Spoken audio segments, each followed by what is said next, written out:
Hello, hello. I hope that all is well. This is Adelai Brown, your heart coach, and I just wanted to come by today and have heart talk with you in regards to the topic of separation.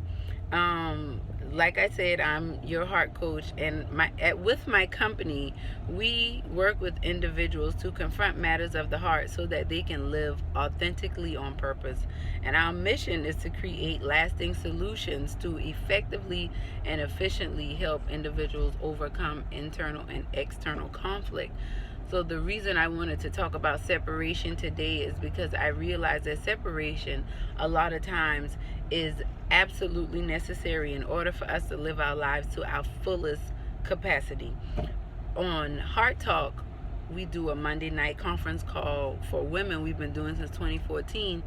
And for the last 2 weeks, we've talked about separation, and it's been pretty interesting, especially the feedback that I've gotten. So I wanted to do this week's vlog on the topic.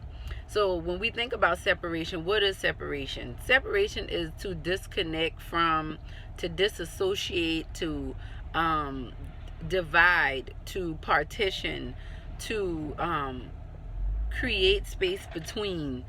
It's to end.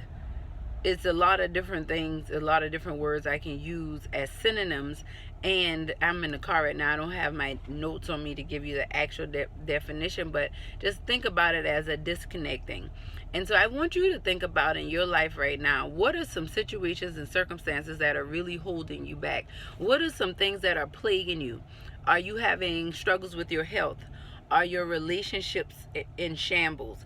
Are you finding yourself always in conflict in the workplace? Are you struggling with your self-esteem and your self-image and how you feel about yourself and how you feel about the world around you? When I think about those topics and many others, I think that there is something or someone or both that one would need to separate from when they find themselves struggling with those particular issues and trials. So who and what do we need to separate from? Anyone or anything that is hindering us from living a holistically healthy life, right? So you might have someone in your family and you love them very much. It could be your mother, your father, your sister, your brother, a cousin. But when they come around, you get a knot in your stomach, right? When you talk to them, it's like you feel all uncomfortable and frustrated, or you just want to give up, or you just want to run away. When you have people that you experience those feelings with, sometimes you have to separate yourself from them. Not forever, but just for enough time, or give yourself enough space to really assess this situation. We shouldn't be around anyone or anything that makes us feel that way. Let's say that you are having some health issues and you need to adopt a certain diet. You need to eat a certain way so that you can get better. So in that particular situation, you may need to separate yourself from the crowd that you hang with, or the habits that you have currently right now as far as your eating is concerned. If you are someone who is really sick when it comes to going to work, you absolutely hate your job, and when you get up in the morning you dread it. It's almost like you don't want to wake up in the morning, because when you wake up, you just feel dread and you feel despair. And if that's the case, then maybe you need to separate from that job.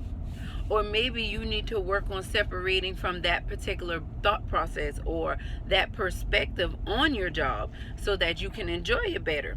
And so I want you to just kind of think about those things. What are some things, or who are some things, or that you would need to separate from? Now, the next thing to think about is, what are some of the challenges of separating, right? What are some of the challenges of separating? Well, one of the biggest challenges is fear, doubt.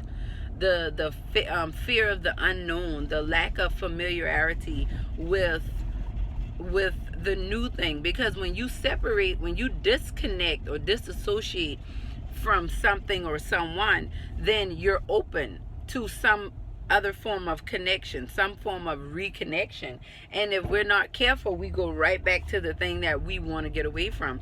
And so I want you to think about what are some challenges that you have, or challenges you've had in the past, or some things you're telling yourself right now about why you can't separate. Maybe you're in an abusive relationship, and maybe this person is emotionally abusive or physically abusive or financially abusive towards you, but deep down inside you need to separate from them. But maybe you are dependent on them financially, or maybe you don't really know who you are without them, so therefore you rather stay in that situation instead of separating. So those are some things that I want you to think about. What are the challenges to separating?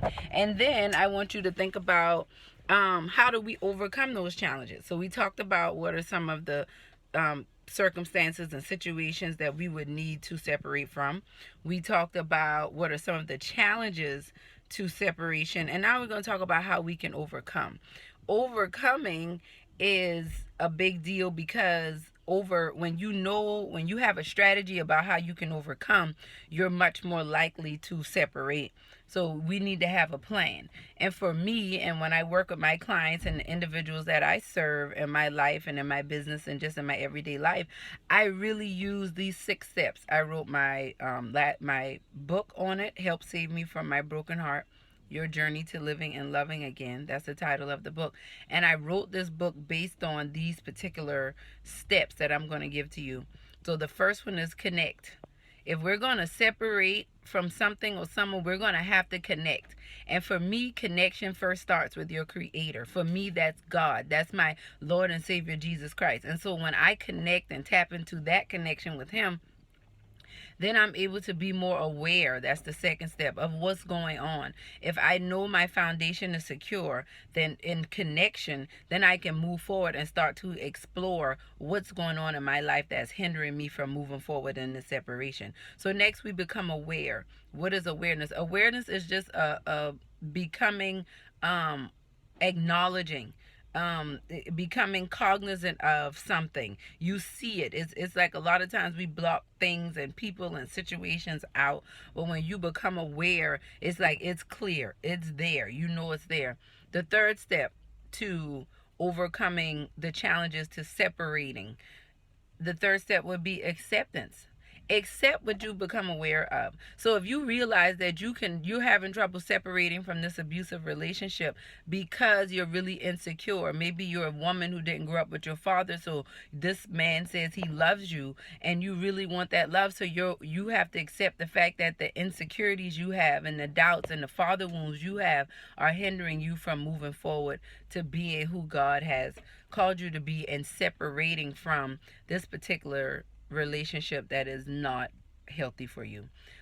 So acceptance. We have to accept that this is a problem. We have to accept that this is a challenge. Hey, I'm having trouble separating from this. I'm having trouble moving forward. Okay. So now the fourth step is forgiveness. We got to forgive.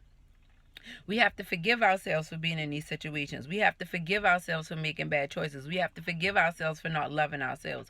We have to forgive ourselves for not knowing better. Okay? And that's how we can really start the process of true healing. Okay? And all of these things are a lot deeper, but for the sake of time, I'm just kind of keeping it short. But in the future, we will go over these more in depth. Now, the fifth step is a critical step. It's make a decision. Now, this is how we really start to disconnect. A lot of times we just go through the motions and we don't have a plan. But when you make a decision, you have a plan. You're giving yourself an out, and you have steps to make that happen. And that is critical when we think about separating, because a lot of times we go back to what we're familiar with. So when you make a decision and you have a plan, then you're a lot more likely to stick to that plan and move forward. And the last step, but not least, is take action. Just consistently move forward in your plan. So if you said, I'm leaving, you leave, regardless of what happens. You put the plan in place, you act out the plan. If you have to redirect, if you have to make adjustments, that's fine. But as long as the plan is in place and you continue to act out the plan.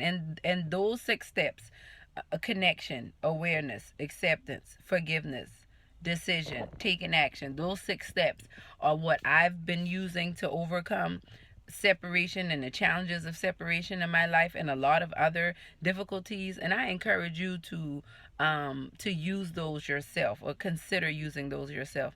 So I love you. That's this week's Heart Talk vlog, and we'll be back next week. Make sure to connect with me at the website, theheartconnections.com, and you can also follow me on Instagram and Facebook at The Heart Connections, as well as YouTube at The Heart Connections. So love you guys. This is Adelai Brown, your heart coach, and we'll be back with more Heart Talk next week.